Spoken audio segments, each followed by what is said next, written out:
di aliran Ahmadiyah hari ini.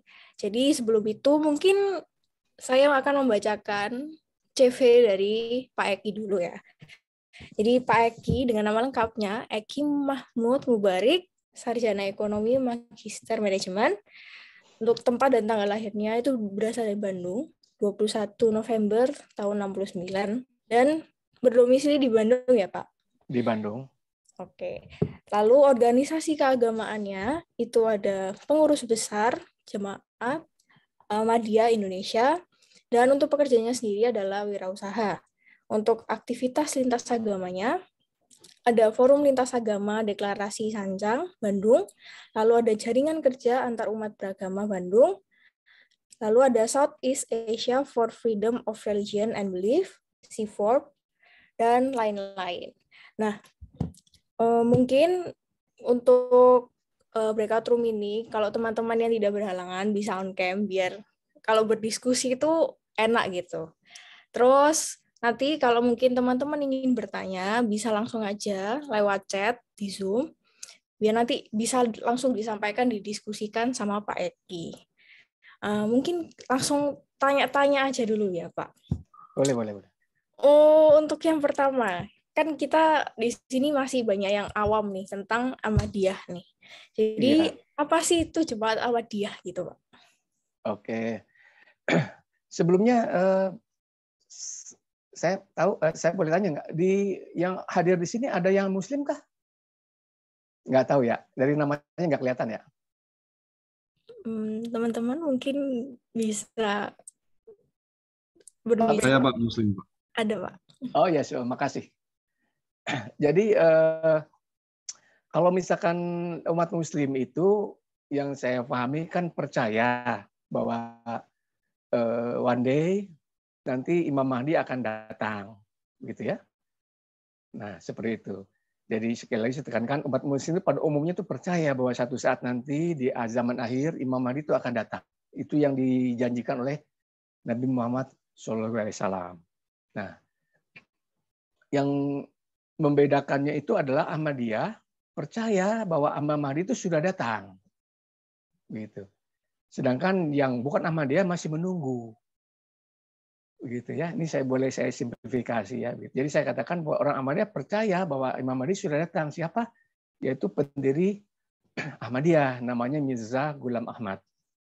Begitu. Beliau sudah wafat sih, ya sudah wafat 1908 sudah wafat. Nah, sedangkan umat Muslim yang lain itu masih menunggu, gitu. Jadi itu intinya. Intinya boleh saya katakan seperti itu. Karena kalau dari sudut yang lain bahwa rukun Islam, rukun iman, orang Ahmadiyah sama dengan orang-orang Islam yang lain begitu. Seperti itu. Jadi saya pelan-pelan aja ya menyampaikannya ya, Leora ya. Jadi biar lebih dieksplor lebih jauh. Jadi dari segi akidah, dari segi ibadah, dari segi muamalah ya. Maksud saya itu dari segi kepercayaan, dari segi amal-amalan. Orang Ahmadiyah sama dengan orang umat Islam yang lain, ya kan, syahadatnya juga sama, puasa nanti juga kita akan sama, puasa bulan Ramadan kan gitu. Naik haji juga ke Mekah, kan gitu, bayar zakat kan seperti itu. Dan rukun iman juga sama kan gitu. Hanya yang membedakannya adalah masalah Imam Mahdi, masalah kemahdian. Ya, bahwa kami yakin bahwa sudah datang ya yang dijanjikan oleh Nabi Muhammad itu.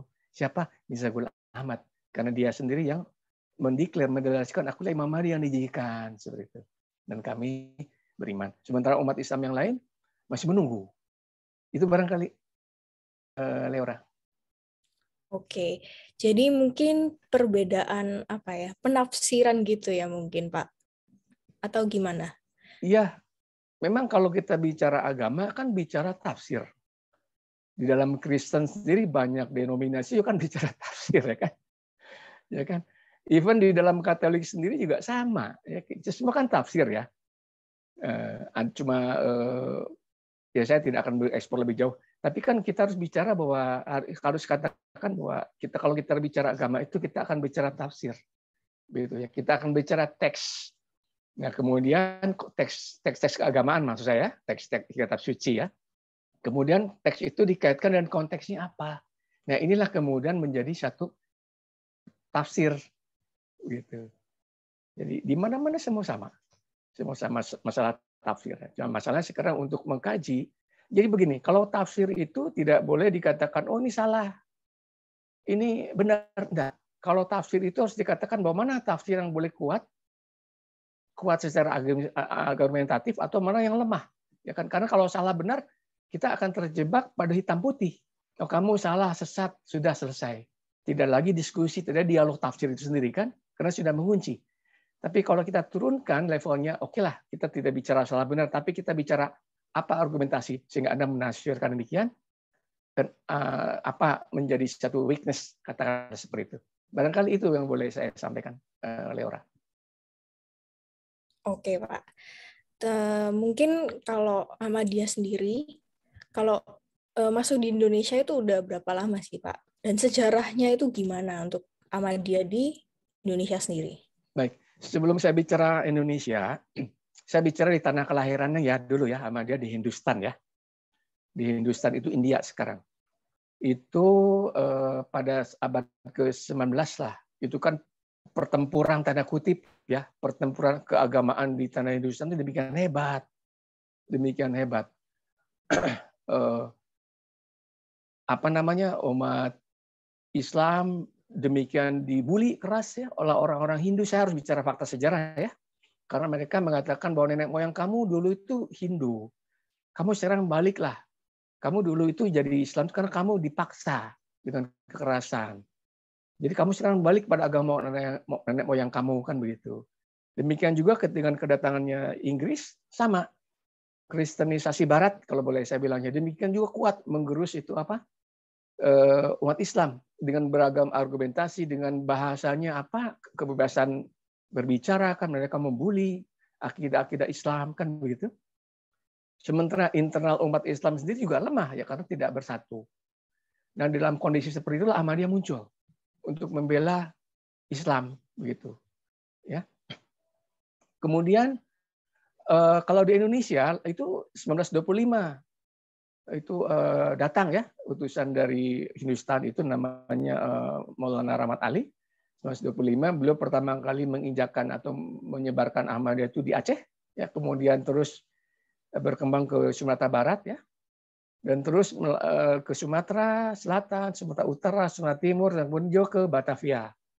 Batavia terus ke Jawa dan sebagainya. Nanti itu sebetulnya saya ada infografis yang saya sampaikan ke Leora ya, tapi terlalu banyak itu. Nanti kalau boleh disampaikan, bolehlah nanti kita lihat ya.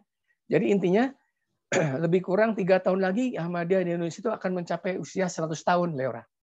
Untuk hal yang bersifat keagamaan itu memang sangat muda lah dibandingkan dengan Kristen yang sudah ribuan tahun, juga Islam yang sudah 1400-1500 tahun kan begitu. Tapi sebagai satu gerakan keagamaan memang relatif mudah lah. Lebih kurang di Indonesia itu akan mencapai 100 tahun, tapi Ahmadiyah di seluruh dunia itu akan mencapai 130 tahun lebih seperti itu. Itu barangkali, Leora. Oke. Kalau saya penasaran ya Pak, kalau Pak Eki sendiri itu mengenal Ahmadiyah secara pribadi itu memang sudah turun-menurun atau tiba-tiba mengenal gitu Pak? saya dari kakek saya, keluarga besar saya orang Ahmadiyah, kakek kemudian dari ayah ya, dan saya sendiri akhirnya begitu. Jadi tapi pun saya pun tidak kemudian nelen mentah-mentah bulat-bulat begitu aja, enggak. Saya pun kaji apa dasarnya, apa argumentasinya gitu kan, apa dalil-dalilnya gitu kan. Dalilnya itu kemudian saya pelajari kan begitu. Itu aja. Dan itu pun saya selalu kaji, selalu saya uji itu apa benar enggak. Saya selalu diskusi juga dengan teman-teman yang biasa saya ajak diskusi lah, ya begitu seperti itu. Itu barangkali Leora. Oke.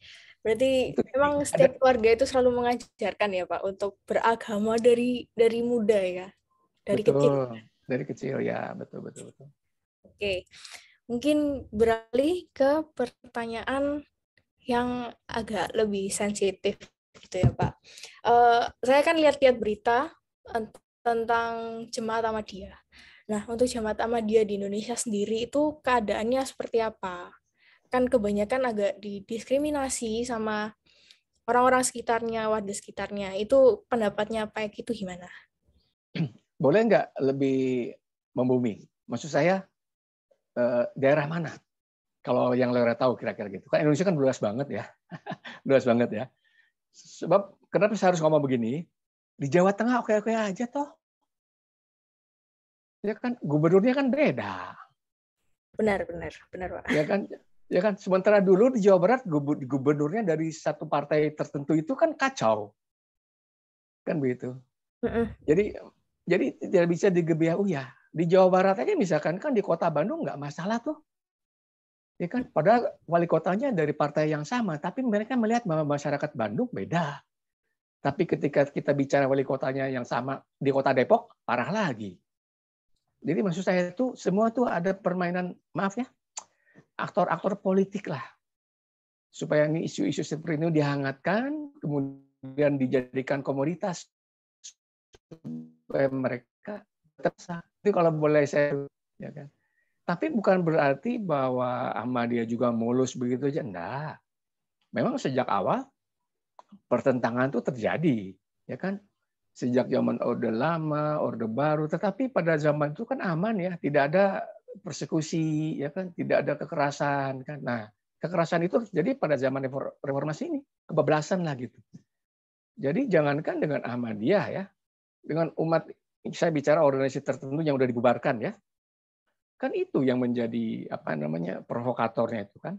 Jangankan dengan Ahmadiyah, jangankan dengan Kristen misalkan, dengan sesama Muslim yang non Ahmadiyah pun kalau mereka beda, mereka main hantam aja tuh. Dan itu kan ada pembiaran kan gitu. Dan itu efek yang kami harus terima. Ya kan seperti itu. Satu pihak kita tuh nggak bisa ngomong leluasa, dibungkam. Kami tulis artikel di koran nggak dimuat, ya kan? Begitu diundang oleh satu instansi untuk katakanlah dialog, apa bukan dialog yang terjadi, tapi adalah penghakiman, pembulian, kan gitu. Seperti itu yang boleh saya sampaikan ya. Jadi maksud saya terjadi ya. Kalau dikatakan masyarakat sekitar yang menolak, enggak juga tuh. Semua yang didatangkan, semua tuh diimpor dari daerah lain. Sudah bikin rusuh, ya kan begitu. Ini fakta yang saya alami, yang kami alami seperti itu, Leora ya. Oke, jadi Tetapi ya, silakan Pak. ya ya ya barangkali ini satu sindrom minoritas lah yang harus kami lalui, ya kan? Harus kami lalui. Sebab itu pun kalau enggak begitu kan orang-orang Ahmadis ini kan terlena ya, maksudnya nyaman aja gitu. Tapi ketika kemudian diserang tanda kutip ya, diserang dengan akidahnya apa, ditanya ini karena mereka akhirnya juga harus belajar lagi ya. Dia harus menjelaskan untuk bahwa yang diyakini itu betul atau enggak kan begitu. Seperti itu. Dan kemudian menjadi kewajiban kami juga akhirnya, oh ya dorong. Kamu diam aja, kamu kurang ngomong, kamu kurang gerak gitu loh. Nah, salah satu yang apa kesempatan barangkali untuk menjelaskan Ahmadiyah dari orang Ahmadiyah itu salah satunya di YUS ini. Begitu. Karena kan sayang teman-teman mendapatkan informasi Ahmadiyah dari orang yang bukan Ahmadiyah, apalagi anti, pasti akan salah. Begitu. Itu barangkali Leora. Oke, jadi kalau untuk masalah diskriminasi itu beberapa oknum gitu ya, Pak. Jadi Ya, semuanya mendiskriminasi gitu. Bahkan ada beberapa betul. yang menghargai ya. Nah, kalau seperti itu mungkin karena beberapa oknum itu merasa gimana ya, merasa mungkin akan merasa dia diasingkan akhirnya.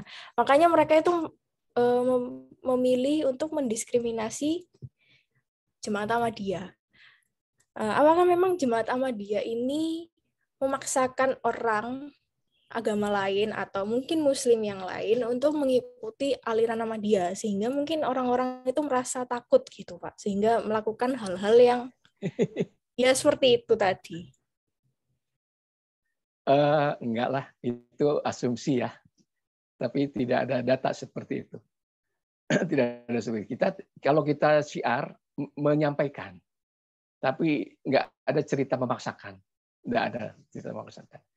Boleh tanya siapapun atau masyarakat manapun yang merasa dipaksa, gitu kan? Atau kita yang mau coba maksa, ada nggak aduan itu? Kan gitu. Yang ada malah orang-orang Ahmadi itu kemudian dipaksa untuk keluar dari Ahmadiyah. Kan gitu. Bikin surat pernyataan dan lain sebagainya kan itu. Kalau enggak nanti kamu enggak dapat tiket, enggak dapat izin untuk naik haji. Kan itu banyak itu terjadi. Bikin pernyataan bahwa kamu kurang Ahmadiyah. Nanti dikasih visa untuk haji. Seperti itu, yang ada seperti itu. Ya kan? Tapi kalau Ahmadiyah yang untuk masuk kan jauh banget ya kayaknya. Di Enda kami enggak seperti itu. Dan kalaupun ada, boleh satu aja kasus mana yang dipaksakan. Ya kan?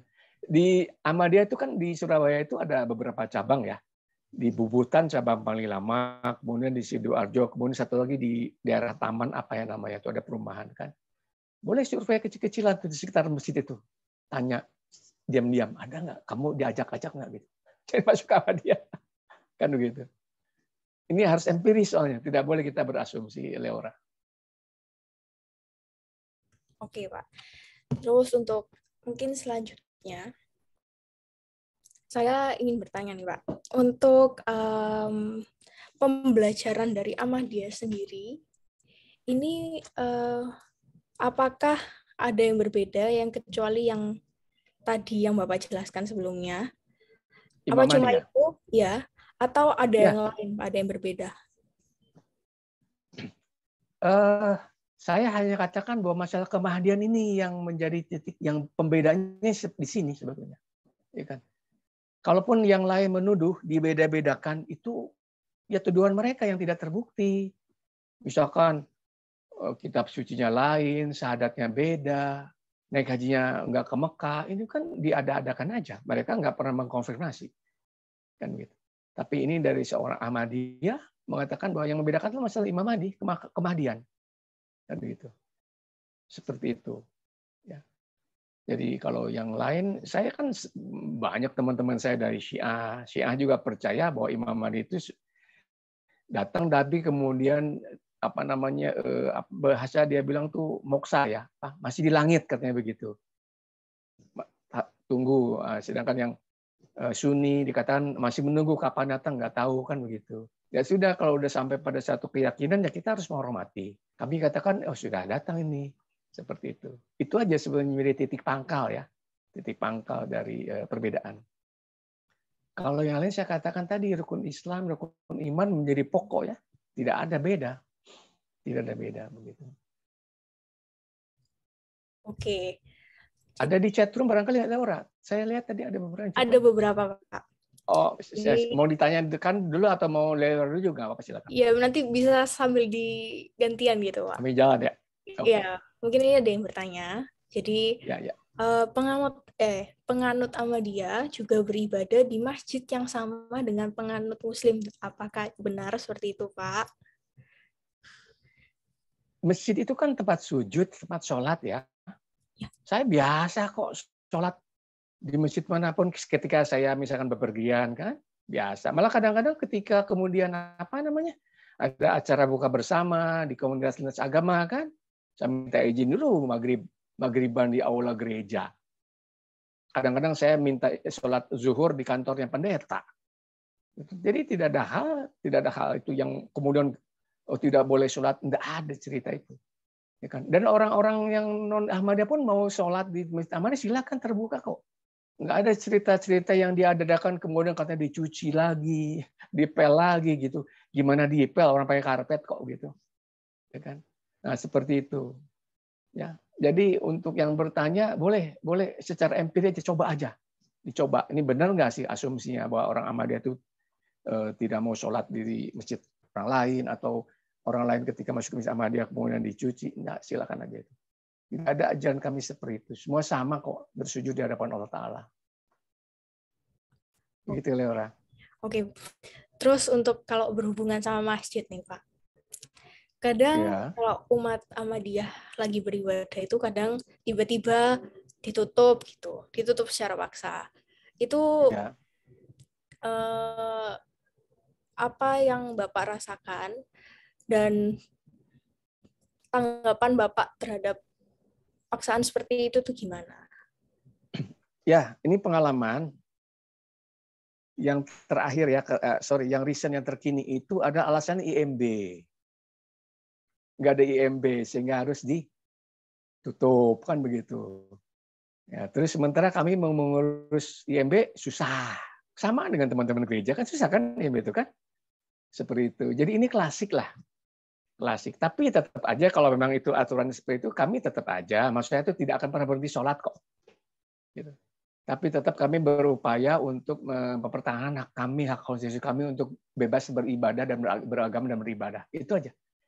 Jadi karena barangkali kami sudah terbiasa dengan persekusi seperti itu, jadi bagaimana ya udahlah kita nyantai aja lah. Yang penting tetap kami melakukan ibadah dengan Allah Ta'ala dan beramal baik dengan sesama umat. Itu aja sebetulnya. Simple thing. Nggak ada hal kemudian menjadi karena udah terlalu sering barangkali Leora ya. Udah terlalu sering jadi mau ngapain lagi ya gitu kan. Dan kita juga mafhum kok.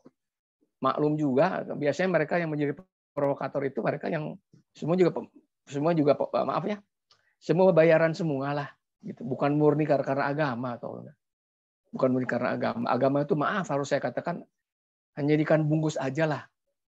Kalau mereka berbicara agama mereka tidak ada hak untuk menutup masjid loh, nggak boleh. Dalam Al-Quran sih dikatakan tidak boleh itu menghalang-halangi orang beribadah. Kalau kita bicara seperti itu ya, tapi saya nggak mau terlalu jauh nih ke sini, nanti ya, jadi khutbah nanti. Oke, kan ya agak dipersulit ya, berarti untuk masalah perizinan itu agak dipersulit. Ya, Iya. cuma agama Ahmadiyah juga, tapi mungkin yang lain juga dipersulit. Meskipun kan dengar-dengar nih ya Pak, bukan dengar-dengar, memang faktanya seperti itu. Ahmadiyah ini kan sangat berjasa ya buat bangsa Indonesia sendiri. Mungkin teman-teman di sini ada yang belum tahu apa sih jasa Jemaat Ahmadiyah buat bangsa Indonesia. Mungkin Bapak bisa jelasin sedikit tentang apa Terima jasanya. kasih. Aduh kalau disebut sangat berjasa enggak lah. Yang jelas kami Ahmadiyah, sesepuh-sepuh kami itu punya kontribusi terhadap tegaknya negara Republik Indonesia ini, Leora. Ini fakta sejarah, ya kan? Itu contoh misalkan ketika mempertahankan kemerdekaan Indonesia itu kan ketika proklamasi dikumandangkan oleh Bung Karno dan Bung Hatta, kemudian ketika itu Belanda masuk lagi kan mau melenyapkan Republik ini kan. Nah, di situ Khalifah Ahmadiyah, Khalifah internasional ya, itu menyerukan kepada semua jemaat Ahmadiyah di seluruh dunia supaya satu puasa Senin Kamis, kedua sholat tahajud banyak berdoa untuk apa namanya memperkuat bangsa ini, pemimpin-pemimpin Indonesia supaya diberi kekuatan kan gitu. Kemudian juga memberikan propaganda di negara masing-masing. Tempo hari itu masih berjumlah 2 juta ya. Untuk katakanlah di Palestina, di Arab, di Amerika, di mana-mana di Eropa supaya terus menggelorakan perjuangan Republik ini gitu. Dan inilah kemudian diambil oleh para sesepuh-sesepuh kami. Ya kan banyak para sesepuh kami itu kemudian juga bergabung di Yogyakarta. Ya kan bergabung di Yogyakarta untuk memperkuat kaum Republikan lah. Kalau anak-anak sekarang ngerti nggak sih kaum Republikan? Saya nggak ngerti deh. Ya kan dulu kan ada yang kaum federalis ya yang maunya federal kan gitu. Ada negara Jawa Timur, negara Kalimantan, negara Indonesia Timur, negara Pasundan kan begitu federalis. Tapi yang Republikan itu harus negara Republik Indonesia kan begitu. Nah, salah satunya itu adalah Syed Shah Muhammad. Ya, beliau itu orang India ya kan, tapi belum membantu banyak ya kan, membantu banyak perjuangan sampai kemudian apa namanya diberikan kepercayaan oleh Bung Karno untuk menyelundupkan batangan emas dan uang gulden dari Yogyakarta ke Batavia, ke Cirebon, ke Batavia pakai kereta api loh. Hanya untuk apa? Membiayai perjuangan Republik ini, membiayai perjuangan militer. Kan perang itu kan perlu biaya, kan begitu. Nah itu salah satu. Kemudian yang menjadi hal fakta itu adalah, halo, masih bagus suara saya, Leor? Masih jelas, Pak. Masih bagus? Masih. Oke. Nah itu kemudian menjadi satu fakta, beliau itu dapat banyak penghargaan ya, termasuk dari bintang gerilya, dari Bung Karno, dan beliau itu seharusnya dimakamkan di Taman Makam Pahlawan. Beliau meninggal sekitar tahun 80 sekian itu, 84 gitu kalau nggak salah. Dan beliau diberikan kewarganegaraan otomatis oleh Presiden Soeharto. Ya, pada itu beliau masih warga negara asing kan gitu. Dan beliau seharusnya dimakamkan di Taman Pahlawan karena jasa-jasanya. Tapi beliau ketika meninggal beramanat jangan dimakamkan di Taman Pahlawan, beliau dimakamkan sebiasa saja. Ini salah satu contoh ya. Dalam soft copy yang saya berikan kepada Leora, nanti Leora bisa lihat ya bagaimana foto-foto orang Ahmadiyah seperti itu ya. Kemudian yang harus difahami juga bahwa Wage Rudolf Supratman juga adalah dia seorang Ahmadiyah. Ini banyak orang yang nggak paham itu. Ya kan? Ini salah satu, salah dua lah. Bagaimana? Dan itu banyak ya yang harus saya ceritakan di daerah-daerah ya. Kita orang Ahmadiyah juga sama-sama berjuang secara fisik ya, mempertahankan Republik ini.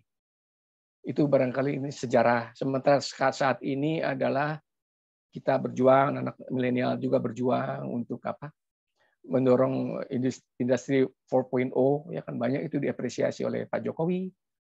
Kemudian juga dalam bidang kemanusiaan melalui Humanity First Indonesia kami banyak melakukan aksi sosial lah, kerja-kerja sosial ya kan, yang tertimpa musibah gempa bumi, gunung meletus atau tsunami sampai sekarang, termasuk di Pasaman juga.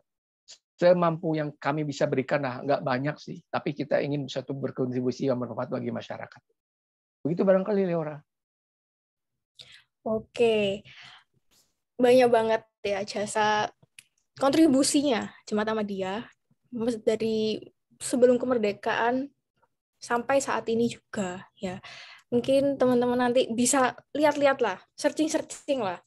Jemaat Ahmadiyah ini sering sekali kayak misalnya ada bencana, mereka tuh sering banget mengadakan kunjungan dan menolong teman-teman yang kena bencana. Terus nggak cuma bencana, ada yang masih banyak yang lainnya gitu ya. Terus mungkin ini ada yang bertanya, Pak. Jadi apa saja hal-hal tentang Ahmadiyah yang seringkali disalahpahami, baik penganut maupun orang-orang yang awam atau yang bukan penganut gitu. Ya itu tadi dikatakan bahwa kitab suci Ahmadiyah itu bukan Al-Quran. Katanya kitab suci Ahmadiyah itu kitab yang lain. Kemudian syahadatnya beda. Bukan asyhadu alla ilaha illallah wa asyhadu anna muhammadur rasulullah kan gitu. Kemudian kiblahnya nggak ke Mekah kan gitu. Punya nabi baru kan gitu. Nah, ini kan kebanyakan kalau digoreng ya kan, dipotong, nggak utuh, disebarkan, itu menjadi hoax kan sebetulnya kan. Sebetulnya apa yang mereka sebarkan itu hoax karena nggak ada buktinya. Satu, kedua kan masyarakat awam itu kan juga nggak pernah mau berpikir panjang lah. Yang penting apa kata kiai, apa kata ustadz, itu yang diterima, yang didengar itu yang diterima kan begitu. Seperti itu. Tapi kalau teman-teman yang calon intelektual ini, kalau memang mau mengkaji, ya kajilah dari sumbernya. Gitu. Tuduhan-tuduhan itu tidak terbukti. Sering kok saya diskusi banyak, termasuk yang saya harus katakan secara empiris ya. Ada salah satu ex ketua tiga yang organisasi terlarang ya. Itu ketika awal-awal itu mereka menyerang, tapi ketika saya diskusi, saya deketin ini itu, mereka akhirnya juga paham. Tidak demikian Ahmadiyah. Tidak hanya satu dua ya, banyak itu. Kalau kami jelasin, memang akhirnya kan kembali pada kami juga, kami kurang memberikan penjelasan gitu. Tapi bagaimanapun agak susah kalau kami memberikan penjelasan secara terbuka, nanti disalahpahami. Oh, Ahmadiyah lagi syiar, lagi menyebarkan. Jadi agak ragu kita mau gimana ya, gitu kan? Ya akhirnya ya udahlah, yang kita bisa kerjakan kita kerjakan aja. Seperti itu Leora. Tapi tuduhan-tuduhan yang mereka tuduhkan itu karena nggak malas mikir gitu. Yang penting adalah gitu aja deh. Begitu. Tapi ketika diminta buktinya apa, nggak tahu. Tanya deh sama Ustadz, kan begitu. Begitu Leora. Oke, jadi kebanyakan biasanya tuh menuduh tanpa adanya bukti yang jelas gitu ya. Betul. Sekarang empirisnya begini aja. Itu di Bubutan itu Masjid Ahmadiyah itu sejak tahun berapa dia? Tahun 40-an kan? Tahun 40-an itu masjid itu sudah ada. Datang kayak ke sana itu namanya, maaf ya, yang namanya penyuluh agama atau tokoh-tokoh ormas atau MUI lah. Datang itu katanya orang sesat mau diluruskan, kan nggak ada. Ya kan? Seperti itu. Karena mereka pun akhirnya juga nggak mau diskusi lagi, sudah Ahmadiyah sudah final, udah begitu aja. Ya repot kalau tidak ada dialog itu kan. Seperti itu. Jadi kalau tuduhan itu masih ada, kayaknya tuduhan itu usang nih. Tapi selalu dinyanyikan lagi dengan biduan yang beda, tapi lagunya lagu lama gitu. Di remix lah begitu barangkali. Kalau istilah anak-anak sekarang. Oke, jadi untuk bukan ini ya Pak, saya baca-baca itu dulu tahun 2000, 2002, 2000-an, Ya. itu kan pernah Jemaat Ahmadiyah berdialog dengan Muslim yang lainnya. Berdialog, maksudnya berdialog, berdiskusi bersama gitu, secara forum besar. Namun ada peraturannya yang tidak boleh berteriak biar nggak terjadi kerusuhan. Itu pada akhirnya itu forumnya gimana, Pak? Ini forum yang mana ya? Sebab ada beberapa forum, malah saya hadir di Jakarta itu, ya kan. Makanya ini tahun berapa yang Leo tahu? Ini biar lebih saya bisa lebih firm menjawabnya. Kalau diskusi kecil, small ya, di daerah masing-masing, misalkan di Surabaya atau di Malang atau itu terjadi. Tapi kalau tadi disebut diskusi besar, yang mana ya gitu? Itu yang harus saya jelasin. Kalau itu diskusi besar dan sekarang ada itu apa namanya jejak digitalnya lah atau apa dokumentasinya ya, dokumennya dengan apa namanya masih pakai ejaan oe itu ya, ejaan apa bahasa itu zaman Belanda dulu tuh, saya lupa. Itu saya punya dokumentasinya. Itu 3 hari 3 malam itu di Batavia. Ya kan, saya punya itu. Kalau memang mau mencari kebenaran ya, ini sebetulnya. Tapi kalau misalkan diskusi yang dimaksud Leora itu yang seperti apa saya kurang paham ya. Yang jelas memang ada pernah dipanggil oleh Kementerian Agama ya, oleh Kementerian Agama oleh apa bahasanya? Karena tidak mengatasnamakan Kementerian Agama sih, tapi itu lintas ya, ada dari Kejaksaan, dari Kemenang, dari Kemdagri kan begitu. Tapi mungkin inisiatornya Kemenakan begitu. Itu memang pernah terjadi diskusi seperti itu. Ya kan itu tahun 2000 berapa dia? Sekitar tahun 2000 berapa saya pun lupa lah sekarang itu. Tahun 2000-an. Tapi kalau itu dikatakan suatu yang dimaksud Leora, ya itu barangkali ya. Itu Leora.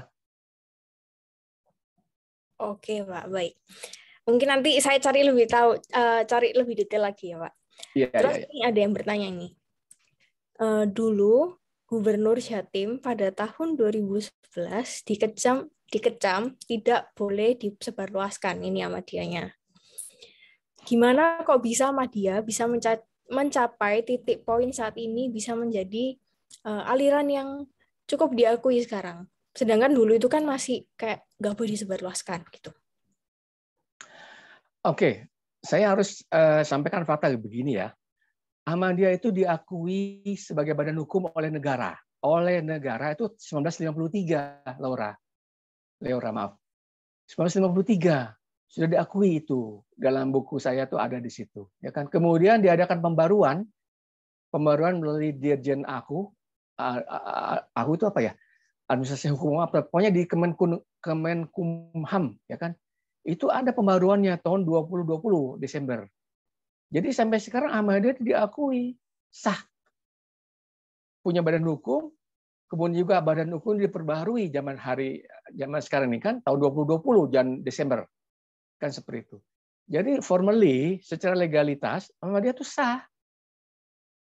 Kalaupun mau ada dikatakan tidak sah pembubaran, ya bangga silakan, harus melalui pengadilan kan gitu aturannya. Tapi sampai saat ini kan negara masih mengakuin kok. Kan gitu. Kalau dikatakan tidak boleh benar sebelum ke sana. Awalnya itu ketika Maulana Rahmat Ali itu datang tahun 1925 kan mulanya seorang diri, kan? Tapi sekarang Ahmadiyah sudah menyebar di 34 ibu kota provinsi. Ada Ahmadiyah di seluruh provinsi ibu kota provinsi ada. Di sekitar 190 kota kabupaten ada. Ya kan? Ada di situ dalam buku saya sudah disebarkan juga masing-masing sebarannya kan, mana kabupaten, mana kota. Kan seperti itu. Ya kan? sekian ratus cabang ya, dengan sekian, saya nggak harus sebut nama, nggak harus sebut jumlah kuantitas berapa jumlah anggota Ahmadiyah, ya kan seperti itu. Seperti itu. Nah, kalau dikatakan misalkan tidak boleh apa, saya nggak tahu itu Gubernur Jawa Timur tuh membuat edaran apa, saya nggak paham, ya. Tapi kalaupun seandainya ada apa namanya, ada, saya nggak tahu istilahnya pun apa, pelarangan, penyebaran, saya nggak paham juga, ya kan. Tetapi harus difahami bahwa pertama masalah agama itu adalah masalah pusat, bukan masalah daerah. Ada 5 dalam Undang-Undang Otonomi Daerah itu ada 5, kalau nggak salah ada 7, saya pun lupa, yang tidak boleh yang tidak diserahkan ke daerah. Misalkan masalah pajak itu diatur oleh pusat, masalah militer, pertahanan itu oleh pusat. Tidak ada kita punya Menteri Pertahanan sendiri di Jawa Timur, misalkan nggak boleh. Kan gitu. Tapi harus pusat. Masalah moneter, nggak boleh rupiah Jawa Tengah atau nggak boleh. Itu harus tetap diatur oleh BI dan Menteri Keuangan. Juga termasuk agama. Tidak ada didelegasikan kepada daerah. Itu wewenang pusat. Jadi jangan salah langkah juga, pusat itu harus mengerti juga apa namanya aturan-aturan yang harus dimiliki, apa harus dimainkan, kan begitu ya. Tapi kalaupun itu terjadi, katakanlah ya bagaimana, ini masalah keyakinan, masalah akidah, nggak bisa ditutup ya, nggak bisa seperti halnya kita tuh, apa kita bisa menahan hujan, ya kan? Pawang hujan juga tidak mengatakan menahan hujan kok. Bahasa dia kan, saya tidak menahan tapi mengalihkan, ya kan, supaya jangan turun di daerah A, lagi ada hajatan turunnya di daerah C gitu, yang agak jauh kan, seperti itulah. Jadi masalah keyakinan itu, masalah kredo itu hal yang paling halus, relatif ya. Itu keyakinan dia sendiri dengan Tuhannya dan Allah Taala. Kan gitu. Kalau ditanyakan lagi pada gubernur, katakan yang kalaupun betul ya, tanya saja kan beliau, bahwa percaya Imam Mahdi akan datang, iya.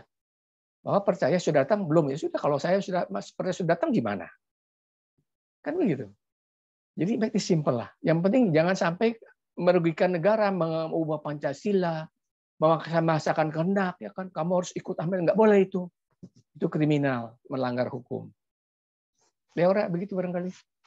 Oke, terima kasih Pak. Jadi ya mungkin kembali lagi ya ke beberapa oknum aja yang merasa mungkin dirugikan gitu ya. Pemilik kebenaran tunggal.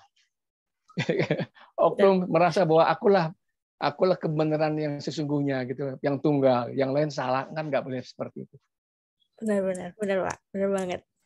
Nah, ini ada titipan pertanyaan nih Pak. Tapi kayaknya tadi udah dijawab, tapi mungkin pesertanya agak telat masuknya.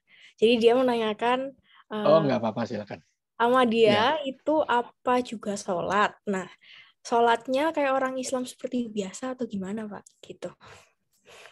Iya, sama, sholat sama, ya kan.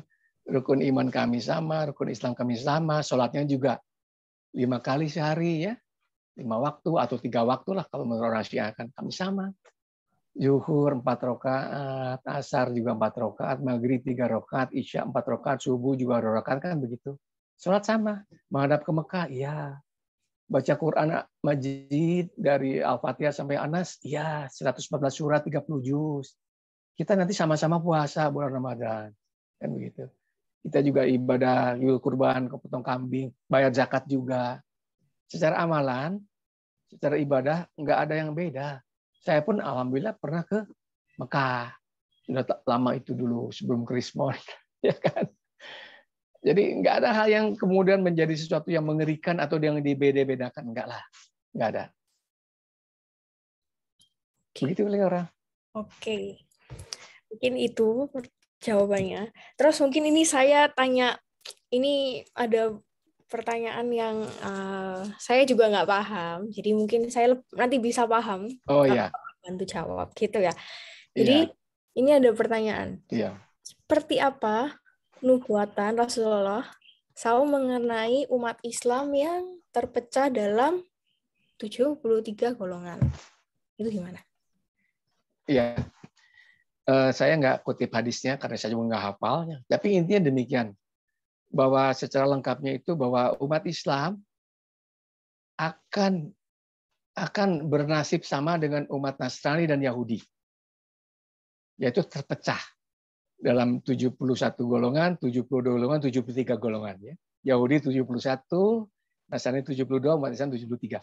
70 itu dalam kosakata bahasa Arab yang saya pahami, itu bukan kuantitatif ya. 7 itu menandakan kualitatif, banyak banget itu. Ya, bukan angka, bukan golongannya 70 enggak, tapi banyak gitu. Akan banyak terpecah-pecah ya. Kita lihat Yahudi pun sama, terpecah. Kristen Leora tahu sendiri. Ya kan? Baik itu yang masuk KWI itu di Protestan, di Katolik oke lah. Tapi yang masuk PGI juga ada yang non PGI, kan lebih banyak lagi. Ya kan? Di Indonesia loh yang saya lihat ada berapa ratus di Indonesia. Kenapa? Saya tahu karena saya banyak bergaul dengan mereka juga, ya kan? Seperti itu. Belum lagi di seluruh dunia. Nah, umat Islam juga sama. Itu kan. Di Indonesia juga akan berfirqah-firqah, di Malaysia juga sama, di Arab juga sama, kan begitu. Walaupun mayoritasnya adalah katakan di Arab itu katakanlah Sunni atau Wahabi, kan begitu. Ya kan?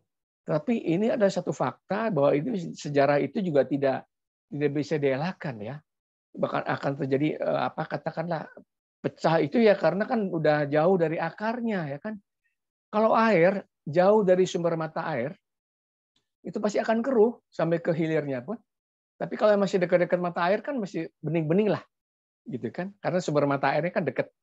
Nah sumber mata air Islam itu kan adalah Nabi Muhammad SAW, kan begitu. Yang katakanlah hidup 1.500 tahun yang lalu, kan begitu. Ya tambah ke sini, tambah sini terjadi ya katakanlah satu bias lah ya katakan demikian ya kan. Nah inilah kemudian menjadi kelompok-kelompok. Nah itu dimanai seperti itu. Ya kan, ini adalah satu sunatullah bagaimanapun halnya juga Islam akan mengalami nasib serupa dengan Nasrani dan juga Yahudi. Karena penyebaran tadi ya akan kemudian terjadi pemisahan-pemisahan atau penggolongan-penggolongan. Seperti itu barangkali yang boleh saya katakan. Oke, terima kasih, Pak. Ada lagi tambahannya, Laura, kalau boleh saya katakan. Tambahannya itu dalam hari itu dikatakan bahwa semua salah kecuali satu yang benar. Gitu kan?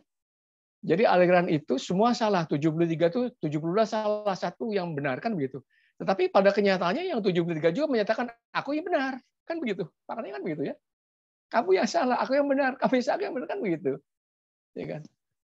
Seperti itu barangkali ini faktanya seperti itu. Tapi lagi-lagi bahwa itu satu fakta sejarah, pemisahan atau penggolongan atau pemecahan itu memang terjadi. Ini satu empiris, ya kan? Tidak apa-apa. Oke. Itu aja barangkali. Itu ada di chat Laura, yang pertanyaan sensitif, enggak silakan. Nyantai aja kok. Oke. Maaf agak sedikit sensitif gitu katanya. Kalau saya lihat di Google atau media sosial, banyak dibilang Ahmadiyah itu sesat dan bukan Islam. Bahkan Ahmadiyah sampai sekarang belum diakui oleh negara sebagai agama. Apa yang menjadi pendapat dan perasaan Bapak mengenai hal ini? Oke, namanya siapa ya tadi itu yang mau itu? Stephen ya. Oke, jadi Stephen, Ahmadiyah itu bukan agama. Ya, saya harus katakan bahwa Ahmadiyah itu adalah aliran dalam Islam. Ya kan? Bahwa Ahmadiyah itu aliran dalam Islam. Tadi kelompok-kelompok tadi, ya satu. Kemudian kalau Ahmadiyah dituduhkan Ahmadiyah bukan Islam. Nah, orang Islam itu apa? Kan gitu. Orang Islam itu apa? Orang Islam itu adalah orang yang mengucapkan syahadat asyhadu alla ilaha illallah, aku bersaksi bahwa tidak Tuhan selain Allah, dan aku bersaksi Muhammad adalah Rasulullah. Kan gitu. Kan itu yang disebut Islam itu. Ya kan? Kalau dikatakan bahwa saya orang Ahmadiyah mengatakan asyhadu alla ilaha illallah wa asyhadu anna Muhammadar Rasulullah, saya mengatakan ini Islam sesuai dengan apa yang disampaikan Nabi Muhammad SAW. Tapi kalau mereka mengatakan kamu bukan Islam, ya itu urusan kamu lah. Saya nggak ada peduli karena hati kami percaya pada Allah Ta'ala dan percaya pada Muhammad Rasulullah SAW. Kan begitu. Kan kita tidak boleh menilai-nilai keimanan seseorang. Kan begitu. Tapi kalau itu kamu menilai seperti itu, apalagi ada unsur-unsur politiknya, ya monggo aja, mau kerso. Kita nggak akan bergeming kok. Kita tetap akan menjalankan syariat Islam itu. Begitu Leora barangkali. Leora. Oke. Ada yang belum dijawab belum ya? Ada satu lagi kayaknya yang belum terjawab tuh dari tiga sub pertanyaan itu. Sudah sih Pak. Sudah. Terus ada jadi tapi ada pertanyaan lagi Pak. belum diakui. belum diakui negara, sudah diakui negara itu tahun 53 sebagai bagian daripada Islam Ahmadiyah itu. Jadi bukan agama sendiri. Silakan Leora, apa tadi? Ada yang tanya secara private ke saya. Oh ya, Jadi ya. Apakah Ahmadiyah ini dengan Syiah atau sama? Syiah. Beda. Syiah, kalau boleh sejarahnya itu Syiah atau Ahlul Bait itu sejarahnya pecah. Maksudnya begini, Syiah dengan Sunni itu kan awalnya perpecahan sejak Rasulullah SAW wafat. Kan jadi perpecahan Syiah dengan Sunni itu memang sudah terjadi sejak lama. Ya sudah 1400-1900 tahun yang lalu kan gitu. Ya kan. Masing-masing punya versi sendiri tentang kebenarannya, ya Sunni bagaimana, Syiah bagaimana kan. Tapi Ahmadiyah itu kan baru mencapai 150 tahun lah baru belakangan ini. Yaitu masalah kemahdian tadi, ya kan. Sunni masih menunggu Imam Mahdi, Syiah sudah turun tapi masih juga sembunyi di langit, apa istilahnya moksa itu di langit, tapi akan turun. Tapi kalau Ahmadi mengatakan sudah turun, yaitu dalam wujud Mirza Ghulam Ahmad alaihissalam. Itu aja sebetulnya. Oke. Mungkin saya juga penasaran nih Pak, sama Ya. Ahmadiyah, Jemaat Ahmadiyah yang di luar dari Indonesia. Contoh ya Pak, saya penasaran nih sama yang di Palestina. Soalnya kan kemarin Palestina. Jemaat Ahmadiyah ya Pak, jemaat Muslim yang mau sholat aja itu susah setengah mati gitu ya. Itu gimana di Palestina sama di daerah Israel sana? Ahmadiyah tuh ada loh di Israel loh, Leora. Sebelum Israel berdiri, Ahmadiyah sudah ada di sana di Hababir, ya kan gitu. Sejak tahun 24 Ahmadiyah di sana. Ya sampai sekarang masih eksis, kan. Jadi kalau yang kan itu di Yerusalem, kan di Masjid Al-Aqsa, di sebelah selatan ya, gitu di kota Hababir, jadi agak jauh, ya kan. Kalau seandainya yang saya pahami, yang di Aqsa itu, yang saya tahu itu memang ada pembatasan usia yang sholat di Masjid Aqsa itu oleh tentara Israel. Mereka yang manula-manula aja. Kalau yang muda-muda nggak boleh sholat ke atas, ke Masjid Aqsa, nanti takutnya demo. Itu aja sebetulnya kan. Jadi itu yang kemudian menjadi heboh. Kan begitu, itu menjadi heboh. Kalau nggak demo ya katakanlah menurut versi Israel kan bikin rusuh, bikin riuh, katanya begitu ya. Itu yang saya pahami seperti itu. Sehingga ada pembatasan. Nah ini kemudian yang diprotes oleh umat Islam di Yerusalem ya, bukan hanya di Israel, tapi di Yerusalem utama. Ya, sholat boleh, tapi orang tua aja. Yang muda-muda kamu nggak boleh masuk nih. Seperti itulah yang saya tahu seperti itu. Oke, berarti kalau Ahmadiyah di Israel masih aman gitu ya, jauh dari konflik gitu ya Pak? Jauh dari konflik. Karena memang sejak awal ketika terjadi konflik itu antara Arab dengan Islam 47 itu, Ahmadiyah tidak terlibat dalam politik praktis, ya kan? Tidak boleh itu terlibat dalam kekerasan membunuh orang yang tanpa sebab, gitu kan. Tapi kalau Ahmadiyah diancam, boleh kamu membela diri, kan gitu. Kan jadi ini satu fakta bahwa memang Ahmadiyahnya tidak diganggu, ya kan, sehingga kemudian alhamdulillah sih bisa eksis sampai sekarang seperti itu dengan sekian puluh ribu anggota di Israel gitu.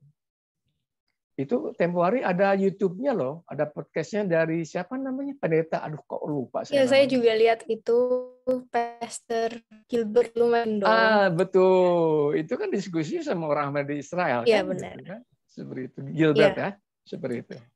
Itu kan masalah Imam Mahdi juga yang dibahas kan sebetulnya kan. Benar. Iya.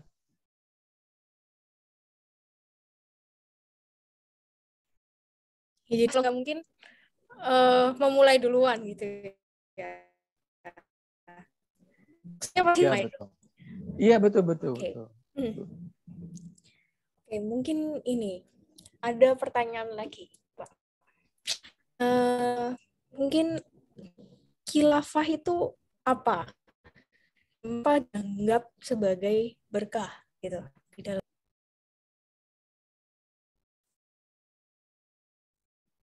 Leora, kurang jelas, Oh, nggak kedengar ya, bisa maaf diulang. Pak. Jadi apa itu khilafah? Ya, khilafah dan mengapa itu dianggap sebagai berkah, Pak? Oke, jadi begini, dari kata khulafa ya, itu artinya pengganti, begitu, ya kan. Jadi ketika Nabi Muhammad meninggal, maka ada khalifah, pengganti Nabi Muhammad. Itu khalifah pertama Sayyidina Abu Bakar, kan gitu ya. Abu Bakar meninggal, khalifah kedua Sayyidina Umar, kan gitu. Pas Sayyidina Umar meninggal, Sayyidina Utsman dan Sayyidina Ali, kan begitu ya. Itu khalifah artinya pengganti, ya kan? Nah, seperti halnya misalkan Paus misalkan ya di Katolik, ketika kemudian sekarang Benediktus ya sekarang ya, betul Laura ya, Benediktus Paus sekarang lupa. Mungkin ya Pak. Saya bukan Ya udah. ya. Oh ya sorry. Nah kalau Paus ini yang sekarang meninggal kan ada penggantinya, kan gitu. Nah sama juga ini ketika Khalifah ini bisa meninggal ada Khalifah 1, 2, 3 sekarang Khalifah kelima, begitu. Dan itu Khalifah Ahmadiyah kenapa berkah ya karena harus ada pemimpin. Harus ada pemimpin, harus ada kepemimpinan. Umat ini siapa yang memimpin? Ya kan? Dan Ahmadiyah ini adalah satu yang membedakannya lagi adalah Ahmadiyah itu bersifat universal. Ahmadiyah sudah berdiri di 220 negara. Ada tuh apa namanya petanya bisa saya kasih ke Leora itu kan. 220 negara kan. 220 negara di dunia dan pemimpinnya itu khalifah. Khalifah yang kelima sekarang. Beliau yang memimpin secara spiritual sama dengan Paus. Bukan menjadi suatu daulah punya kerajaan sendiri yang imperium gitu, kekaisaran, enggak. Tapi pemimpin rohani. Nah kalau kita nggak punya pemimpin, misalkan nggak ada Jokowi, siapa yang memimpin Indonesia? Kan nggak ada berkah kan? Simpel aja. Di Jawa Timur nggak ada gubernur, nggak ada bupati, siapa lagi? Seenaknya dewe gitu kan, suka-suka kan nggak ada berkah. Kan begitu. Jadi make it simple. Karena kalau nggak ada pemimpin, nggak ada keberkahan. Bagaimana kita siapa mau siapa? Mau di UC ada aja rektor kok, ada dosen kan begitu ya? Atau di mahasiswanya ada presiden BEM kan begitu. Ya, Oke, Leora. benar-benar. Oh, mungkin ini, Pak.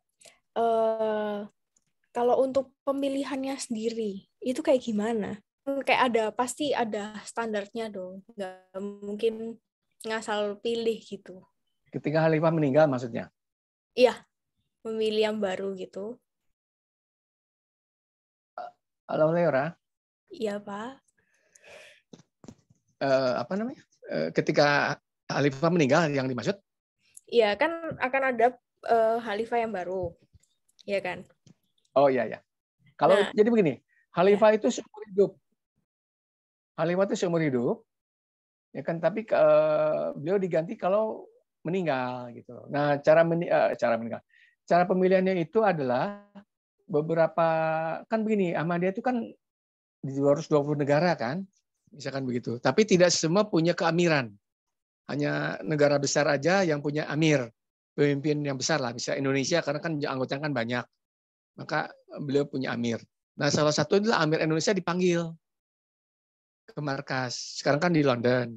Beberapa misalnya dari Amerika dipanggil, di Eropa dipanggil, kemudian mereka bermusyawarah. Siapa yang akan menggantikan khalifah yang meninggal ini begitu. Nah, tapi semua tentu hakikatnya adalah bimbingan dari Allah Ta'ala kan. Bimbingan itu ada karena kan juga banyak berdoa, tahajud, istikharah kan siapa yang kira-kira diambil gitu, diajarikan khalifah. Nah setelah itu terpilih, kemudian diambil beat, dan kemudian khalifah yang meninggal itu disolatkan oleh khalifah terpilih. Begitu teknis tata cara yang selama ini terjadi, Leora. Oke. Terima kasih, Pak. Terus mungkin teman-teman bisa, ini kurang 10 menit ya. Kalau masih ada pertanyaan bisa ditanyain. Mumpung masih ada Pak Egi di sini. Kalau udah keluar Ya, kan silakan. bisa gitu. Jadi mungkin Silakan teman-teman. ya kalau mau tanya boleh langsung di chat. Nanti saya sampaikan gitu. Oke. Terus mungkin Eh, kalau Pak Egi sendiri nih, harapannya buat aliran Ahmadiyah di Indonesia ke depannya ini seperti apa gitu? Pinginnya kayak Baik, gimana? baik. Sebetulnya hakikat ya tujuan daripada Ahmadiyah ini didirikan kan sebetulnya kan bukan kita menurut Mizagul Ahmad ya, bukan kemudian menjadi atau mengkelompok-kelompokkan diri suatu organisasi supaya apa besar anggota, enggak. Hakikat didirikan kenapa ada organisasi ini hanya supaya lebih teratur aja. Sebagai satu jamaah. Teratur dalam bekerja, berencana, teratur dalam mengatur keuangan, kan begitu. Itu dia secara organisasi, itu manajemen ya kalau boleh saya simpelkan kan begitu. Ini kita bicara Jemaat Ahmadiyahnya ya. Tetapi secara spiritual ini yang paling penting. Secara spiritual itu dengan bimbingan, dengan tulisan-tulisan ajaran Mizagul Ahmad itu adalah setiap orang Ahmadi itu supaya menghadirkan Allah Ta'ala dalam kehidupannya. Ini berat loh. Ini bahasa-bahasa yang tinggi. Saya pun kadang-kadang apa bisa ya? Bisa enggak ya kan itu. Jadi intinya apa? Menghadirkan Allah dalam kehidupannya. Dalam setiap langkah kamu, dalam setiap kamu berpikir, dalam setiap kamu bekerja, apapun. Hadirkan Allah dalam kehidupan kamu. Kan gitu. Nah inilah Ahmadiyah yang juga mengajak pada diri sendiri, juga mengajak pada orang lain, ayo hadirkan Allah dalam kehidupan kita sama-sama. Kan mungkin dengan cara masing-masing ya udah nggak apa-apa. Yang penting kita ajarkan ajaran agama kita masing-masing. Satu. Kedua, kita ini hidup di negeri Pancasila, di bumi Pancasila, negeri Pancasila. Ayo, kita sama-sama menegakkan toleransi. Mendengarkan yang beda, menghormati, respect. Jangan langsung melompat pada penilaian-penilaian yang belum tentu kamu tahu. Kan begitu. Belum tentu kamu tahu apa sih yang kamu nilai itu. Jadi toleransi ini, terutama untuk anak-anak muda ini, ayo dikembangkan pikirannya, dikembangkan sikapnya untuk bersifat lebih toleran, ya kan, lebih toleran kepada suku yang berbeda. Kita kan ratusan suku, ratusan bahasa kan. Kita jangan menganggap rendah loh suku-suku yang lain. Ya kan katakanlah di Indonesia Timur sana nggak boleh. Itulah saudara-saudara kita sebangsa kok. Kan manusia kan gitu.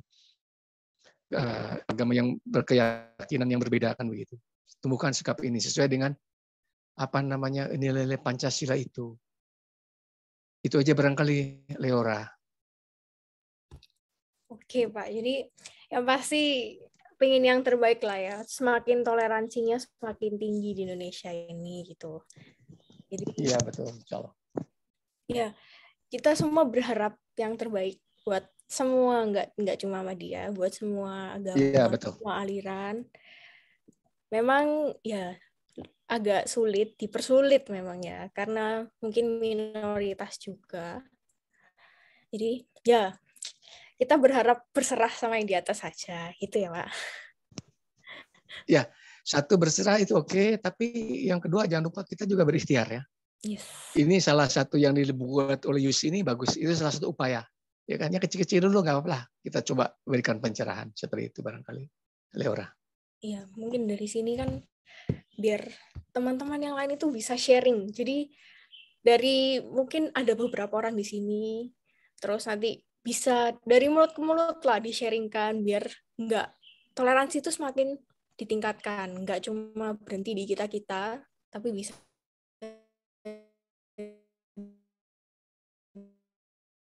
di-sharing ke ada yang mau bertanya atau gimana? Kayaknya nggak ada ya. Mungkin keputus bentar nih. Teman bisa on cam dulu nih. Mungkin On cam kita dulu di foto ya? foto dulu. Iya bener Pak. Kalau nggak foto kan kayak nggak hadir gitu ceritanya. Mungkin yang lain bisa on cam.